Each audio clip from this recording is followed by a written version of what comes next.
नमस्कार। भूमि न्यूज पलामू के विशेष कार्यक्रम वर्तमान में आप सभी सुधी दर्शकों का स्वागत है। अब आज हम वर्तमान की बात कर रहे हैं। वर्तमान में हो क्या रहा है? अभी बहुत चर्चा हो रही है नए संसद भवन के बारे में।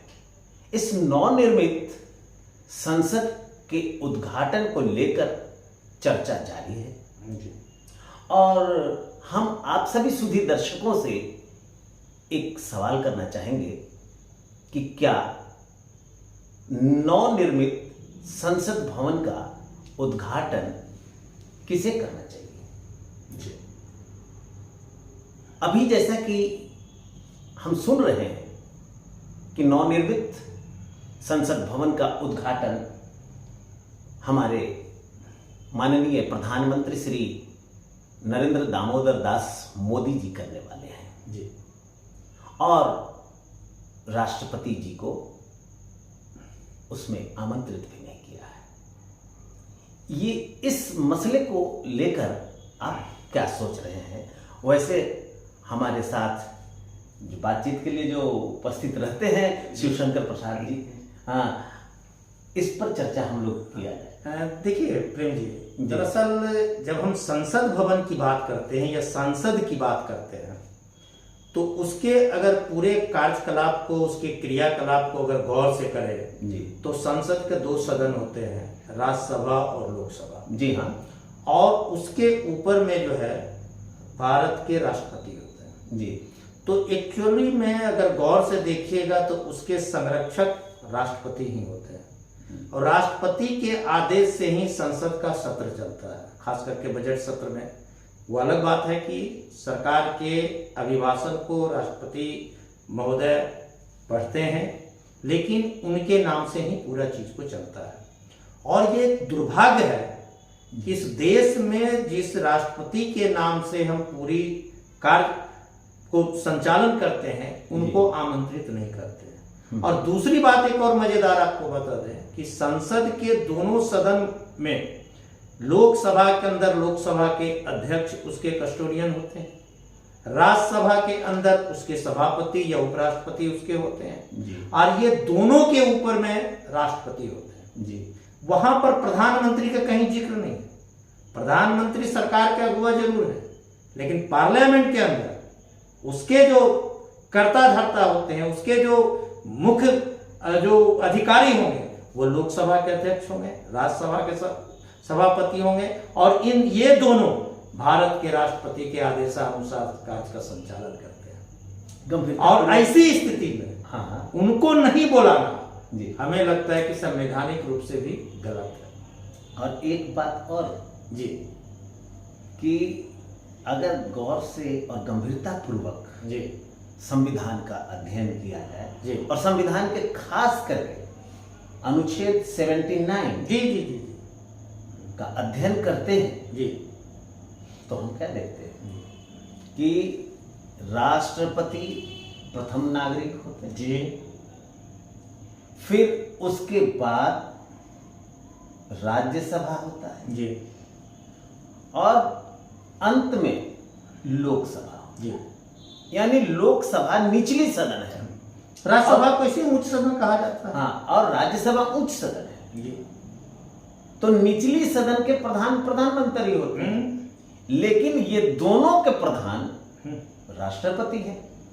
इस नाते देखा जाए तो यदि नवनिर्मित संसद भवन का उद्घाटन अगर हमारे माननीय प्रधानमंत्री जी करते हैं तो इस अनुच्छेद का अपमान है, इस अनुच्छेद पर कुठाराघात है। अगर आप इसको एक और एंगल से अगर आप देखिएगा, हाँ हाँ बिल्कुल, कि ये सरकार जो है सो वर्तमान सरकार जो है इसको अपने चुनावी एजेंडे के साथ में इसको जो है सो देख रही है जी। और जो हमारे प्रधानमंत्री हैं वो हमेशा एक प्रचार के मूड में रहते हैं और इसके लिए देखिएगा कि एक तो संसद भवन के अंदर जो उद्घाटन करने की बात जैसे हो रही है जी। अभी पूर्ण रूप से बात नहीं, अभी चर्चा चल रही है। और उस चर्चा के दरमियान भी अगर आप गौर से देखिएगा तो 28 मई के दिन को सुनिश्चित किया गया। जी बिल्कुल। और 28 मई जो है वीर सावरकर का जी का जन्मदिन। वो सावरकर जी जिनका हम समझते हैं कि आजादी के आंदोलन में बहुत कोई योगदान नहीं रहा, बहुत क्या कुछ योगदान नहीं रहा। अंग्रेजों से माफी मांग वो कर माफी मुक्ति पाई मांगे है। और 60 रुपया बजाते वो पेंशन प्राप्त करते थे। जी जी। तो ये देश के अंदर जो अभी जो सत्ता में बैठे हुए सत्ताधारी दल हैं, वह कहीं न कहीं आम जनता को भटकाने के लिए, आम जनता को दिग्भ्रमित करने के लिए इस तरीके का हथकंडा अपनाते रहते हैं। और इसके साथ साथ जी वर्तमान राष्ट्रपति का अपमान भी है। जी। एक तो संजोग से ऐसा कहिए कि एक अच्छी बात है कि देश के अंदर एक महिला राष्ट्रपति है और वह भी आदिवासी राष्ट्रपति, और वहां भी उनको जो है सो आमंत्रण नहीं किया गया है। यह तो हमको लगता है कि संवैधानिक रूप से सही है भी नहीं, और ये लगता है कि किसी न किसी रूप से जो है राजनीति को जो है सो क्या कहते हैं कि अच्छे राजनीति का द्योतक नहीं है। जी। और इस रूप में आप देख रहे हैं जी। तो अगर हमारे माननीय प्रधानमंत्री जी नवनिर्मित संसद भवन का उद्घाटन करते हैं जी, तो यह अपमान महिलाओं के साथ में, जी, आदिवासियों के साथ जी, अपमान है जी। और साथ ही अगर गौर करेंगे आप तो जब संसद भवन का शिलान्यास हो रहा था जी, उस वक्त हमारे राष्ट्रपति कौन थे? रामनाथ कोविंद जी। शिलान्यास के वक्त भी उनको नहीं बुलाया गया था। सही बात है। तो दूसरी तरफ अगर हम कहते हैं कि वो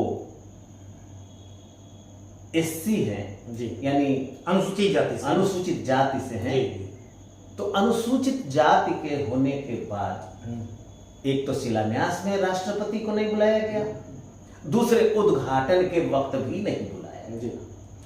ये दोनों इनके राजनीति के हिडन मुद्दे को प्रतिबिंबित कर रहा है कि यह सिर्फ और सिर्फ मनुवाद को स्थापित करना चाह रहे हैं, और ये मनुवाद को स्थापित करने की साजिश है जी, ब्राह्मणवाद को स्थापित करने की साजिश है। आप गौर कीजिए ना, आप जिस तरीके से तिथि का चुनाव किया गया है जी, सावरकर जी के जयंती पर, भारत देश का संचालन संविधान से होता है। जी जी। संविधान के लिखने वाले कौन है? डॉक्टर भीमराव अम्बेडकर, बाबा साहेब भीमराव अम्बेडकर हैं। उनके नाम का जिक्र भी कहीं पर जैसो नहीं आ रहा है।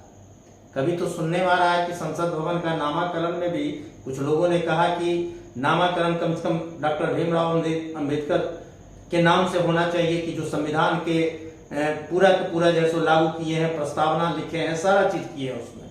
तो ये जो आप बोले कि ब्राह्मणवाद या मनुवाद का घोतक है, तो ये प्रारंभ काल से जो सत्ता में अभी आया है वर्तमान शासक जी, उनका पूरी चरित्र उसी तरीके का है, चरित्र ही है। और अगर गौर से आप देखिएगा तो वैसे तो अगर हमसे अगर व्यक्तिगत राय की बात अगर की जाए तो हमको लगता है नए संसद भवन की आवश्यकता नहीं था। ये जो संसद भवन अभी हमारे पास में है वो संसद भवन पर्याप्त जगह था। उसका अगर आप आंतरिक रूप से कभी अवलोकन अगर करेंगे, देखेंगे, तो हमको नहीं लगता है कि अगर आप संख्या भी बढ़ा दीजिएगा, सीट भी बढ़ा दीजिएगा, तो उनके साथ में पूरा का पूरा जैसे उसमें आ जाएगा। लेकिन चलिए, अगर बना भी है तो कम से कम भारत के संवैधानिक प्रोटोकॉल का पालन करना चाहिए, और उस पालन करने के दरमियान ठीक है प्रधानमंत्री अपनी जगह पर हैं, लेकिन जो संवैधानिक पद पर राष्ट्रपति होते हैं उनको निश्चित रूप से आमंत्रण करना चाहिए और उनके हाथों इसका उद्घाटन होना चाहिए। न सिर्फ आमंत्रण करना चाहिए जी, बल्कि उद्घाटनकर्ता के रूप में उनका नाम अंकित होना चाहिए। जी जी जी। बहरहाल अब आप इस सवाल पे आप खुद विचार करें कि वर्तमान राजनीति किस ओर जा रही है। अगर आप इस पर विचार करते हैं और हमें अपने टिप्पणियों से अवगत कराते हैं तो हमें ज़्यादा खुशी होगी। जी, आज के लिए बस इतना ही। फिर मुलाकात होगी अगले कार्यक्रम में किसी एक नई कड़ी के साथ। तब तक के लिए दीजिए हमें इजाजत। लेकिन हाँ, चलते चलते एक आग्रह, भूमि न्यूज पलामू को अभी तक आपने सब्सक्राइब नहीं किया है तो कृपया कर लिया जाए।